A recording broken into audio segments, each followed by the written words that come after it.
It's the Andy Thompson Show on ESPN 97.7. The Sport Hole. Sports. The Boilermakers are a freight train. Try to stop them.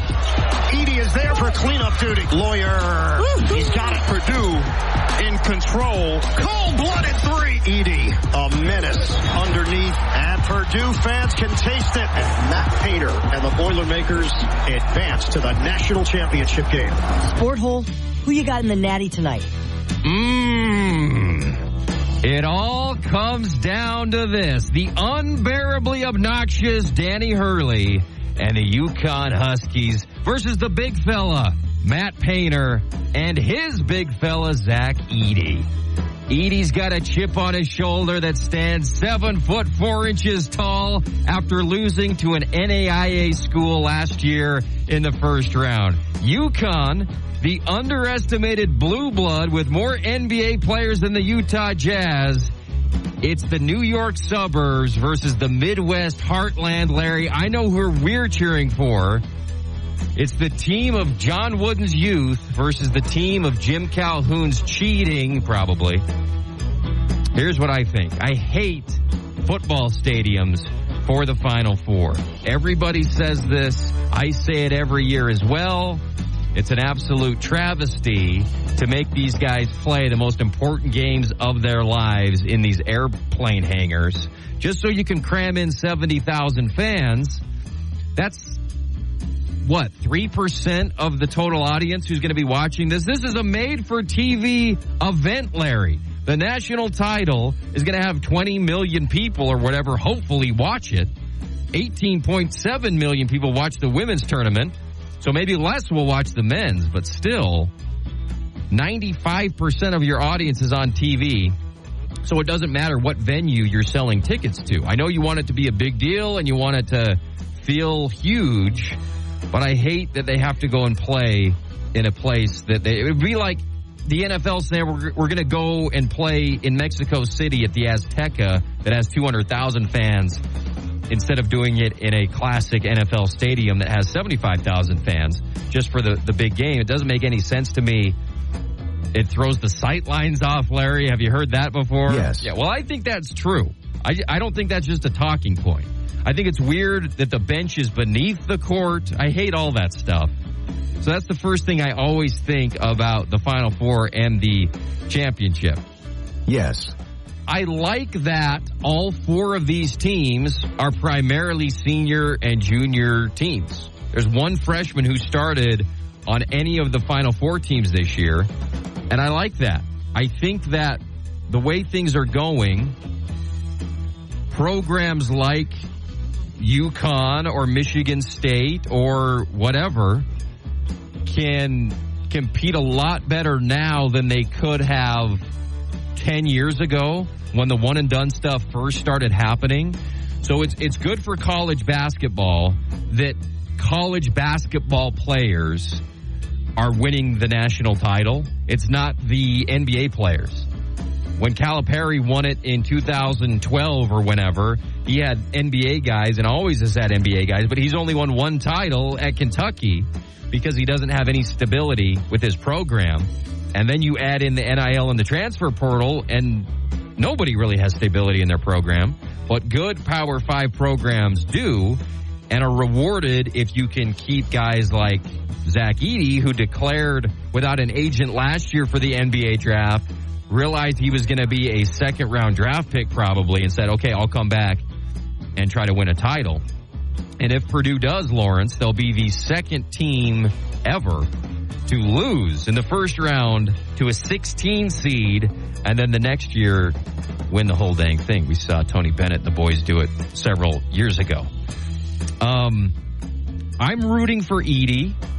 To answer your question, Sambo, I look at big men in basketball as the underdog in basketball. They're the underdog position. It's like a running back in the NFL. Nobody respects you. Nobody thinks you're that important. You don't get paid very much. I'm rooting for running backs, and I'm rooting for big men in basketball, whether it's the NBA or college. And I think Edey can have a monster game and still lose. I know Klingen's really good defensively, and UConn is just a juggernaut, and on paper, a better team. Favored by what, Larry? 6.5 last I saw. Something like that. And everybody's got UConn to win.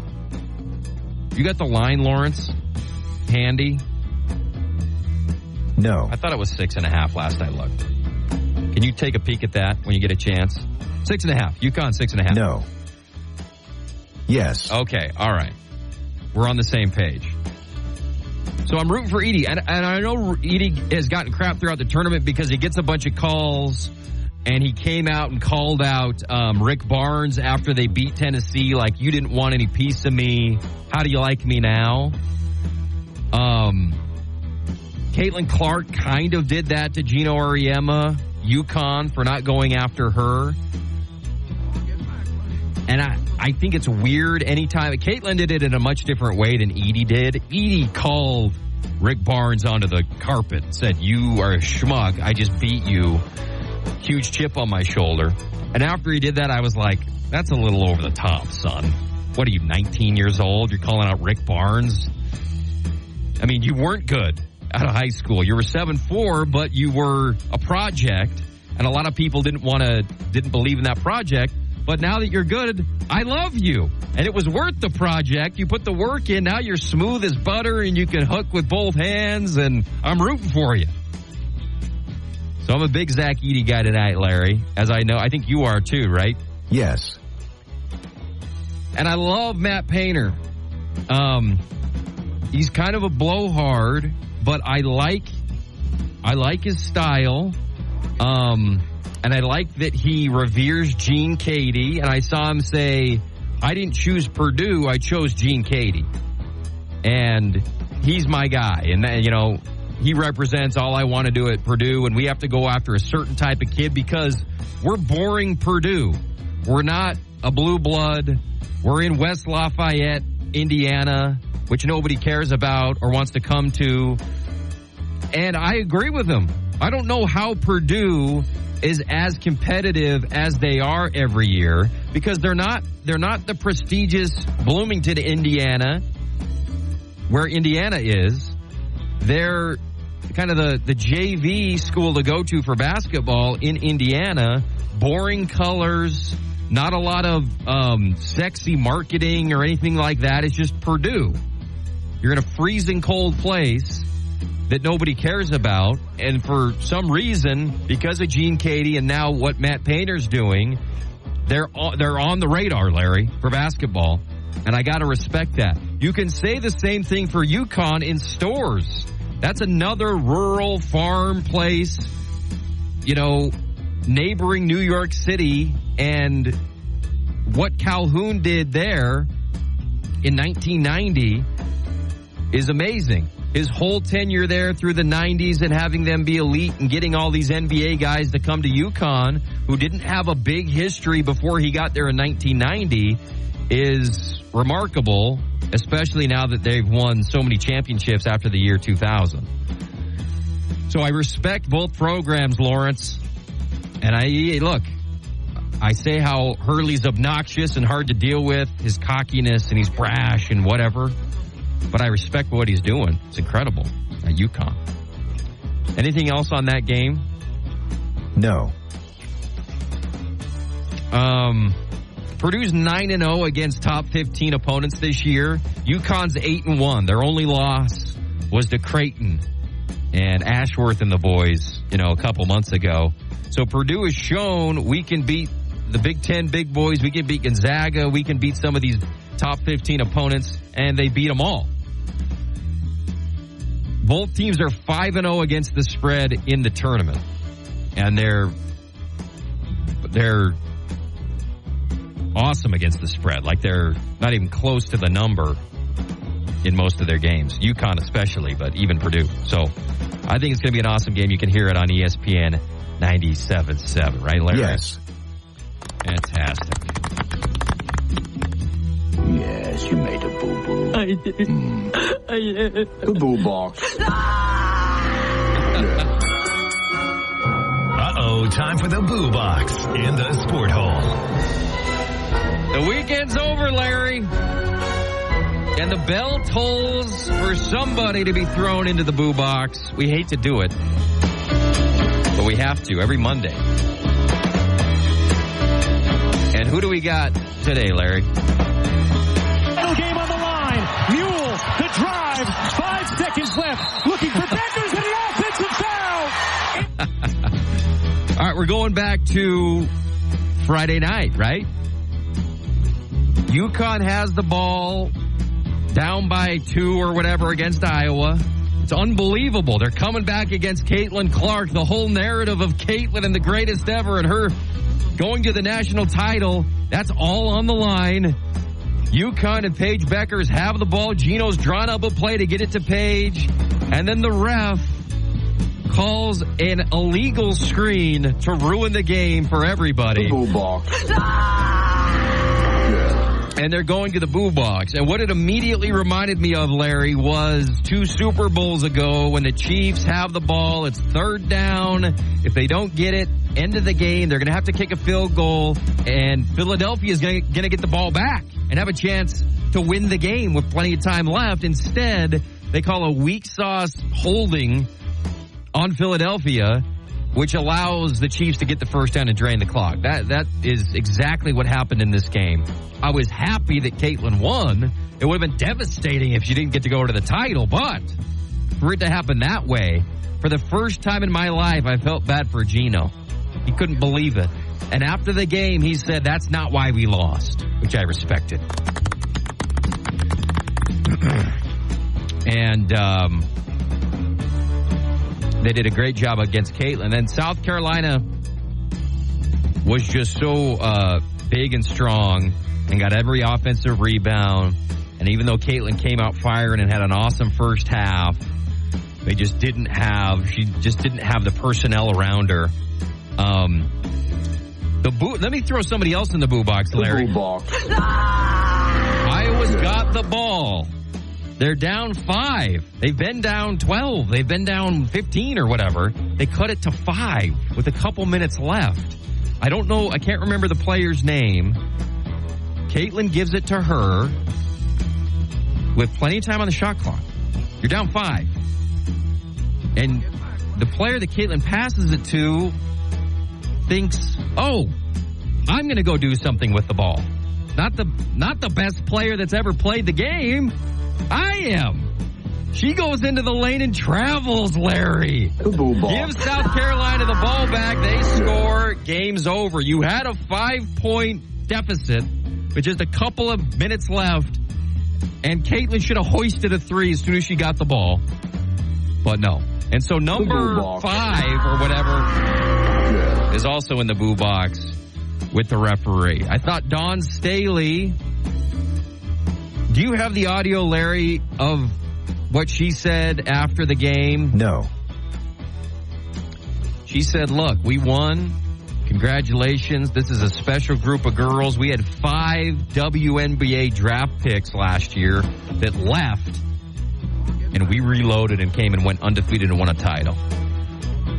And then she said, I mean, she didn't say any of that. I'm just making all of this up. But then she really did say, I want to thank Caitlin Clark for what she did for women's basketball and how she brought it up. I can't remember the word. We have to pull the audio, Larry, second hour or something, but I thought that was a classy statement to pay that much respect to an opponent who has gotten all the attention this year. And Staley, who I've had my issues with in the past for how dumb she was about the BYU thing, canceling the game. I thought that was classy because Caitlin has sucked all the attention in college basketball, and so she could have been like, how do you like them apples, Caitlin? Or, you know, we're the champs now, or whatever. You get what I'm trying to say, Larry, but she didn't do that. I thought that was a classy move.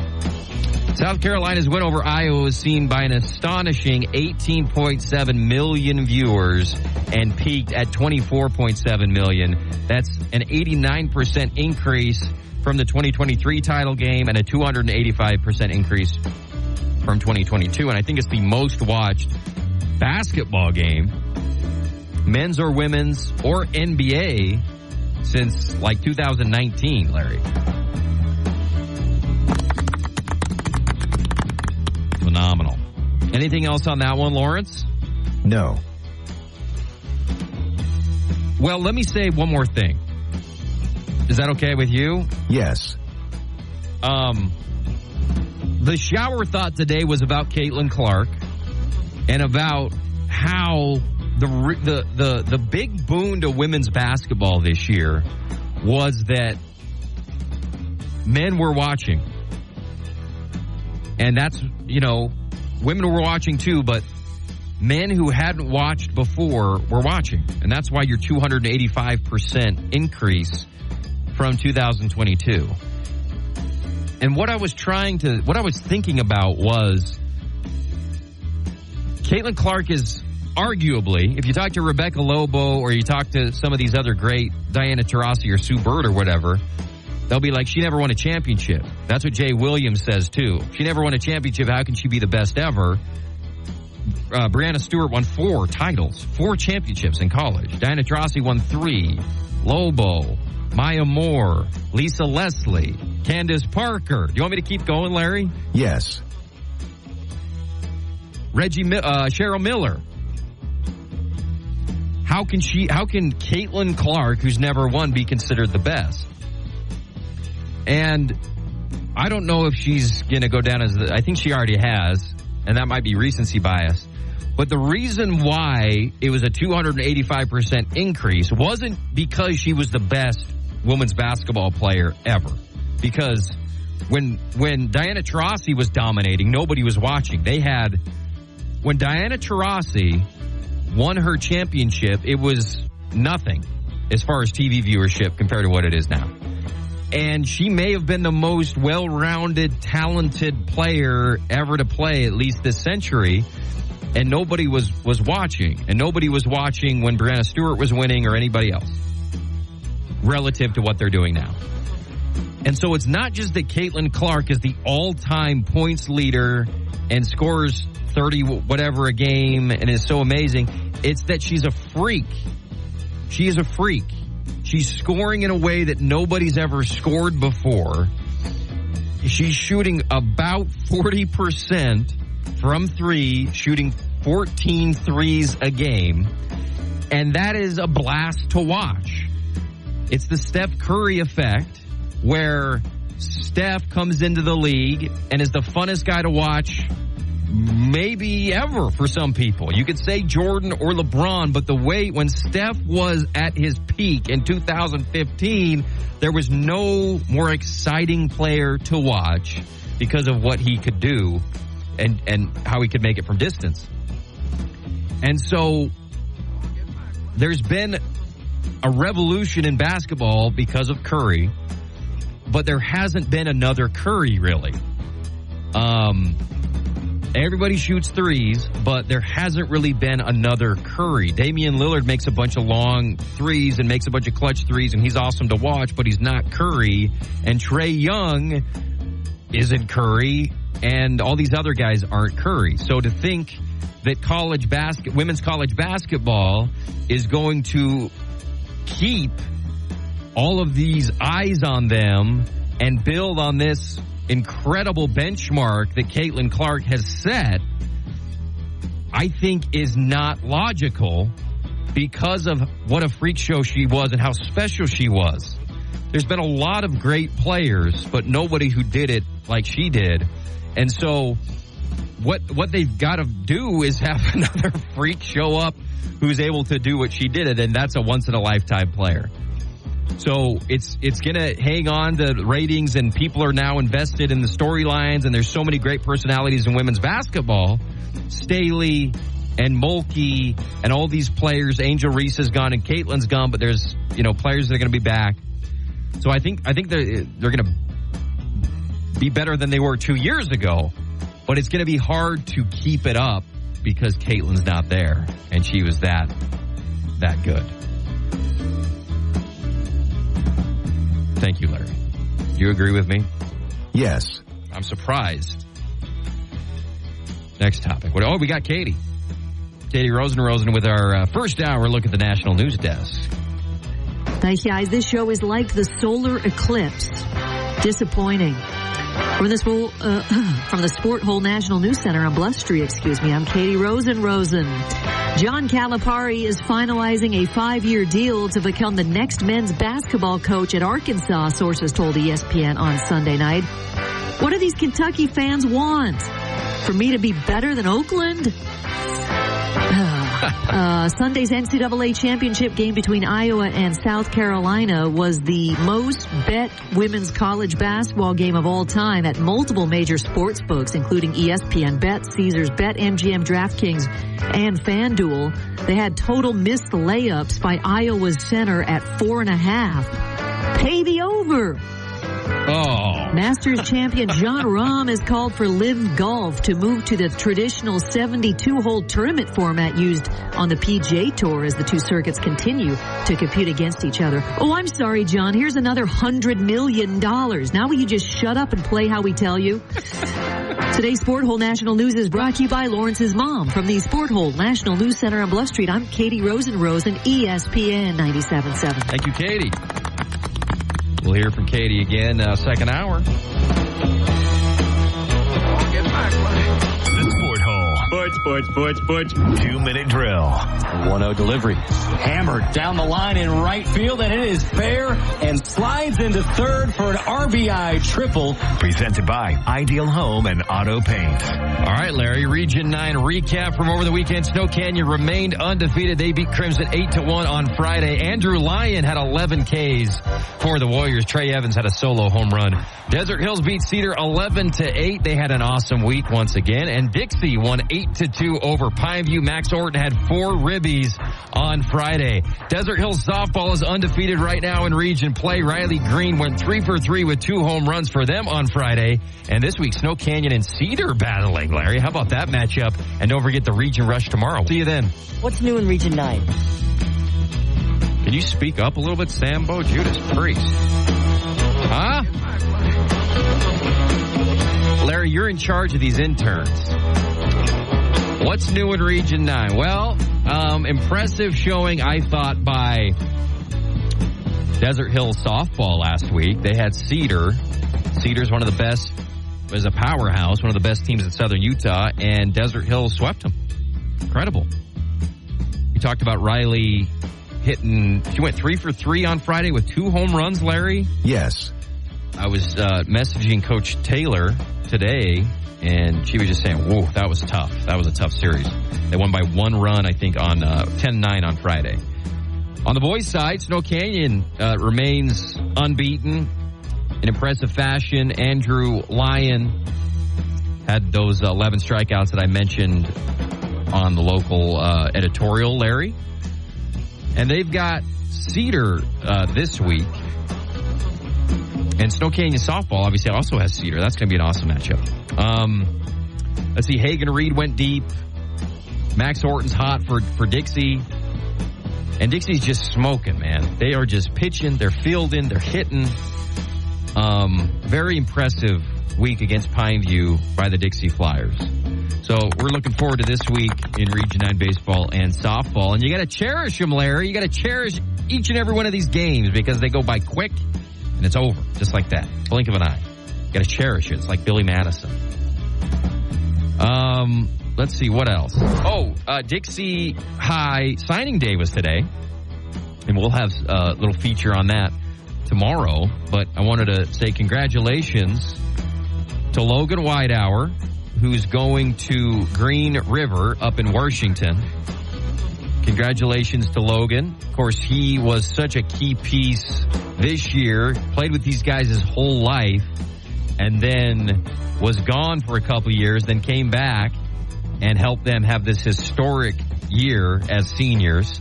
He's going to Green River. Jordan Roberts and Kyle Lemke are going to Snow College, and Allie Williams and Halia Pelton are each going to Colorado Northwestern Community College, Larry. So it was a great day at Dixie High. I love signing days. It was packed. And it wasn't just support from Dixie High. It was other kids from around region were there to support their friends, which was cool.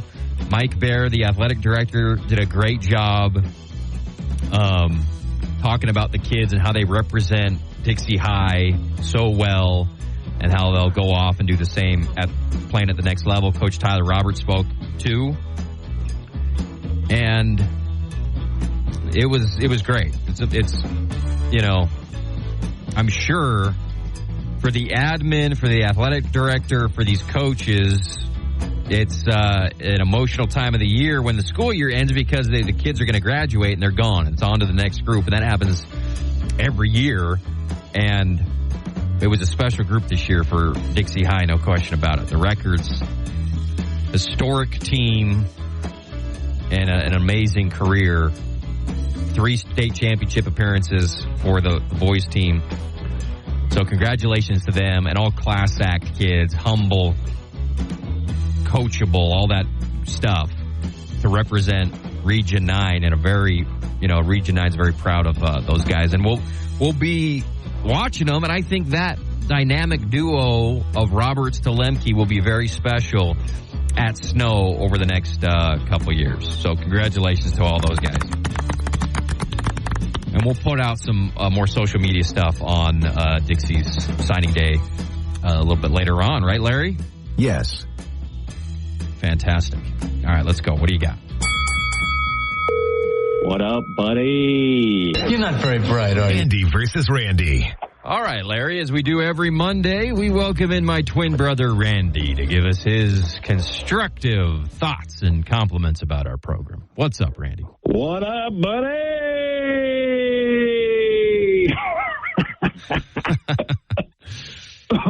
You all right? Oh, yeah. How's it going? Me. How's it going? Natty tonight. Yeah. Yeah. Who you got? Oh, wait, I don't care. Like I would care who you thought.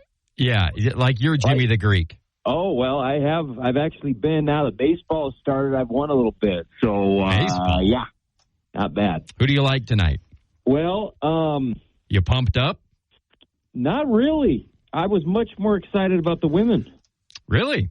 Much more excited about the women. I don't care about... I think a lot of people were. Yeah, I don't care about... You an Edie guy? No, he's a baby who's not going to be a draft pick. He's not even going to play... He's not going to get drafted? He's not going to play in Uzbekistan. You don't think he's going to be a draft pick? Well, I think he'll make a roster, obviously. I just don't... Make a roster? He's 7'4". He's 7. He can't guard. He can't guard move with the ball. He can't. He's dominated. This isn't 1985 anymore. He's dominated the entire tournament. He's one of the best players in the country. Listen, David Stern, it's not 1985 anymore, and this isn't Patrick Ewing. It's 2024. Yeah, and this kid can't shoot. He's got limited footwork. We don't know that. Coordinated. He's like a robot out there. Of course, he's not. Why does everybody have to shoot? Well, you're one of these old head clowns who wants to hold on to the past, and that's why you're an idiot. Yeah. All right, enjoy the game. I'm glad I'm not invited to your house. We'd love to have you. Okay. All right. Tell the wife and kids I'd love to meet them. Okay. All right. See ya. Okay. See you later. The Sport Hole. Sports. Hey, Coach, you got anything you want to say to your fans? I'm watching my dog right now. Anything right now you want to say anything to your fans right now? I'm good. Come on, Paul. Well, their fan base is second to none, period. Let's just, I grew up 60 miles from there. What if they called you tomorrow? If they called me tomorrow to be their coach? Yeah. I turn left on Sunset. That's a good answer. Yeah. When we leave here, I'm going to the Grand Havana Room in Beverly Hills with your boss, Mark Silverman, to watch the game tonight. The jobs can be, some of these jobs the expectations are so high. Incredible. That the magnitude of the job, you can't feed the beast forever. And when you build the beast early, and Coach John did. He had unbelievable success. And when you can't repeat that, it's really hard. It's just a hard existence. So, John Calipari is gone. Is he an idiot or a genius? Is he a genius or a jabroni, Larry? Is that what you meant to tell Sambo to say? No. Okay, so this is a new segment then. Genius or idiot? Yes. That was Mick Cronin, the coach at UCLA, who I love because he's old school. He wears a suit. He screams at his players. He throws clipboards. He grabs them by the jersey and slaps them. And he's 4'3". So it's a very funny visual when he's doing that. I think Calipari's just going double birds to Kentucky fans. And they're doing double birds back. So I think this is a consensual breakup. He's got all these NBA guys, but he can't win because they all leave. He doesn't have a Zach Edey who sticks around. And he's had some embarrassing losses to double-digit seeds in the tournament. The thing about him going to Arkansas, Larry, is he can take his whole dang team with him. Any of the good ones he wants to take and just export them to Fayetteville. So Kentucky, won't like if he does that. But I think that he changed the whole game. He is the face of one-and-done basketball. And when a kid would come to him after his freshman year and say, Coach, I want to come back and play in the Bluegrass State, he'd say, no, you're not. You're not coming back. You're going. You're leaving. You're going to the NBA. That's why you came to me, to go to the NBA, not to play another season. You're going to go be a first-round draft pick in the NBA. And so he was pushing these guys out. He wasn't a college basketball coach at Kentucky. He was an he was a G League coach. His job, as he saw it, was to be honest with the best kids in the country and get them to the NBA as soon as possible. And that's why he got so many of those guys. He didn't BS with them. He didn't, you could probably improve your draft stock if you came back another year and went to the Final Four. No, go now. You'll be a first-round draft pick. That's my job. And so I had respect for Calipari for doing that because other coaches like Coach K and others had to follow his lead and say, okay, I've got to be able to go to these kids and say, if you come to Duke, you don't have to stay for 2 or 3 years. I expect you to be gone, Zion, after 1 year. Kyrie, after 1 year. And Calipari started all that stuff. Now, it ruined college basketball, clearly. But it was the system, and he played the system and had a lot of great teams. People were talking about, is Kentucky going to go after Mark Pope? Mark Pope, of course. 96 Kentucky team, revered in Lexington, had a great year this year at BYU. But Kentucky fans don't want Mark Pope. Mark Pope's never won a tournament game. Kentucky is Alabama of football. And Alabama made a weird decision this time to go after a guy who had never won a championship in Kalen DeBoer. Kentucky's going to go after a slick-haired guy who's won, not just one, but won a championship or two. They're going to go after guys that are in the Final Four this year, like Danny Hurley. They're going to go after the best possible guy, Nate Oates at Alabama in the Final Four this year. He hasn't won anything, but they're going after the top guys in all of college basketball. Scott Drew at Baylor. He's won a title. He's stayed at Baylor since 2000. I don't know that he'd go just for $10 million a year or whatever. Maybe he would. But I think BYU fans don't have to worry about them getting to Pope, even though I love Pope. And I think it'd be great. They ain't going for Pope. Pope just lost to Duquesne. They don't want another guy that's going to lose to Duquesne or some double-digit seed. They want a guy who's going to win another championship. Who else is on that list, Larry? Shaka is on. Shaka's on every list. But it's going to be these big name guys who have gone to Final Fours before. So I wouldn't worry about Pope getting snagged. Anything on that, Lawrence? No. Part of me feels bad for Calipari, and part of me will be rooting for him at Arkansas. He's going to go there And it's really not about him anymore. It's about NIL. NIL has neutralized Calipari's sway and power in college basketball. These kids want $500,000 their freshman year. And if you don't have that for these 5-star kids, or $1 million, some of them, right? And if they give it to him in Arkansas, then he'll win a championship in Arkansas. Maybe, Larry. But let's not assume just because you're getting the 5-star kids who are making $500,000 that you're going to win a title, because none of those teams are in the Final Four. Are any of those teams left, Larry? No. Get them out. Yes. Thank you. Pandering local poll of the day.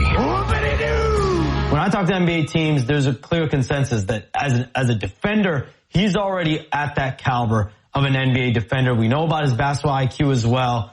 Obviously, great genes there. But shooting, offensive game, ball handling, I think those are all things that scouts, talent evaluators will keep an eye on as he goes through the pre-draft process.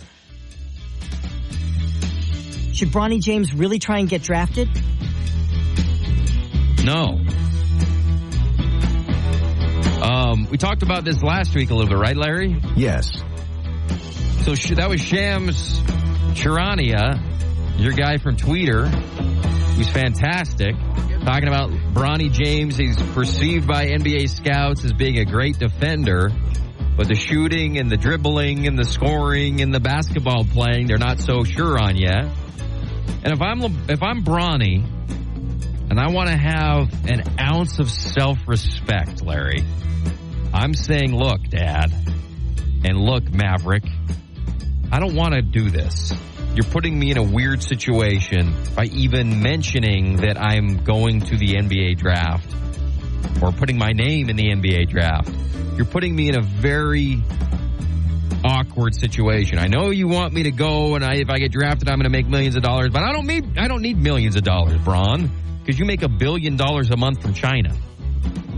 So I'm going to live off you for the rest of my life. But if you want me to have self-respect, allow me, please, to go and play at Duquesne for your buddy LeBron or somewhere else and put together a season. I had the health issue, which was unfortunate, and I've recovered 100%. That's not why I wasn't great at USC. But let me have another year where I'm on a team where I can kind of be a contributor who's going to score double digits a game. Let me do that. I scored 4 points a game in the Pac-12. Let me go to the Horizon League or something and try to earn my way at least into getting some attention based on my merit and not because I'm LeBron James Jr., or I guess just one junior. So if I'm Bronny, now look, if you're a kid from South Central who doesn't have any money and you need to support your family and somehow you're going to get drafted even though you don't have any ability, then yes, go get the check. But if you're LeBron James Jr. and everybody thinks you're a sham and everybody thinks it's nepotism, because it is, the only way you can kind of show some nobility here, Bronny, and some self-respect is to go play for IUPUI and score, 10, 11 points a game. And then you go to the draft. I feel for Bronny. What else we got, Larry? I heard Andy Reid is coming to BYU next year. I heard it from a friend's wife's boss, essential oil representative, who has a friend who works with Tom Homo's Grubhub delivery boy, who said he read it on the Cougar Board. Okay, well, we don't got a lot of time left, Larry. No. But the word I haven't talked hardly any spring ball.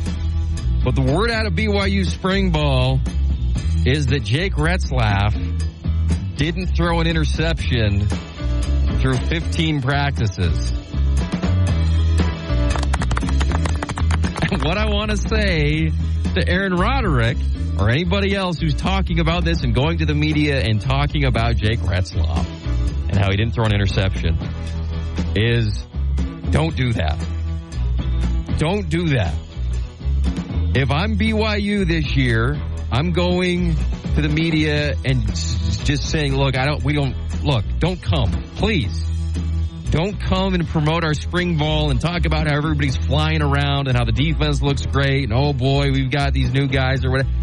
We don't want that. Please, don't come anymore. And for sure as heck, don't be bragging about how Jake Retzlaff hasn't thrown an interception in practice. Please, you're setting us up for another horrifying fall where people are going back and looking at all of this positive publicity about spring ball. I know it's April, and any talk about football is great. You want to hear about the team, and you want that. As a BYU fan, you want to hear the positivity, and you want to hear about the new guys, and you want to be delusioned into thinking that Jake Retzlaff is going to be, Max Hall or something. But please don't do that. It's not good for anybody. And no team should do that. But especially the ones that didn't have a good year last year and are bringing back the same guy to quarterback this year. Now, Bohannon, apparently, they haven't named the quarterback after spring ball, which is not a good sign for Bohannon. It's not a good sign if he couldn't beat out what they had. Okay, Larry. We got to wrap it up. We got to skip some stuff, right? Okay, let's go to the last thing here. A no-hitter. If you have a sombrero, throw it to the sky. This day in sports. Here's the pitch by Downing. Swinging. There's a drive into left center field. That ball is going to be out of here. It's gone. It's 7:15. There's a new home run champion of all time, and it's Henry Aaron. The fireworks are going. Henry Aaron is coming around third. His teammates are at home plate, and listen to this crowd. A sellout crowd is cheering Henry Aaron, the home run king of all time. 7:15. Okay, so thank you, Larry. On this day 50 years ago, right, Larry? Hank Aaron broke Babe's record. And Hank Aaron is amazingly the most underrated hitter maybe of all time. Because a lot of people are said before Hank, when you go through and you're talking about the greatest hitters ever, it's Ted Williams and Babe and Mickey and Willie and Barry. And it takes a minute, and then people say, oh, of course, and Hank Aaron. And Hank Aaron had how many seasons of 40 home runs? Skinny as a beanpole, Larry. No juice. No cheating. And he broke Babe's record. And the record that Barry holds is not the same thing. So Hank's the guy. Now, play Vin's call of the same thing, because it was against the Dodgers. Vin, here it is. Go ahead, Larry. 1 ball and no strikes. Aaron waiting. The outfield deep and straight away. Fastball is a high drive into deep left center field. Buckner goes back to the fence. It is gone. Okay, so he calls a home run, and then he's silent for like 35 seconds as Hank trots around, and then he starts talking again here. What a marvelous moment for baseball. What a marvelous moment for Atlanta and the state of Georgia. What a marvelous moment for the country and the world. A black man is getting a standing ovation in the Deep South for breaking a record of an all-time baseball idol. Awesome. That was so good. Vin Scully there. And the famous one is when the guys are on the field shaking hands with Hank as he's going from second to third. Imagine that happening today. Quick break. Back with more right after this on the Andy Thompson Show with Rustin Burnside.